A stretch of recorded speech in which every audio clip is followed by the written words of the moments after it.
বিয়ের পর স্বামী স্ত্রী দুজনের মধ্যে আন্ডারস্ট্যান্ডিং ভালো হলে সংসারটা অনেক সুখের হয়। স্বামী স্ত্রী দুজনেই চাকরি করি, কিন্তু স্বামীর ফ্যামিলি মেয়ের চাকরি করাটা মানছে না।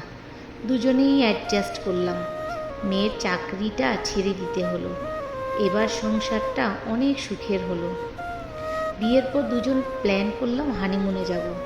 ছেলের মা বাবা রাগ করবে, তাই মেয়ে অ্যাডজাস্ট করলো। হানিমুনে আর যাওয়া হলো না। সংসারটা সুখের হলো। বিয়ের কিছুদিন পর স্ত্রী বলল স্বামীকে, চলো আমরা একটু ক্যান্ডেল লাইট ডিনার করি। স্বামী বলল মা বাবা মানবে না।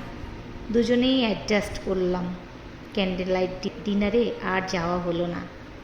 সংসারটা সুখের হলো, কারণ স্বামী স্ত্রী দুজনেই অ্যাডজাস্ট করলে সংসারটা অনেক সুখের হয়।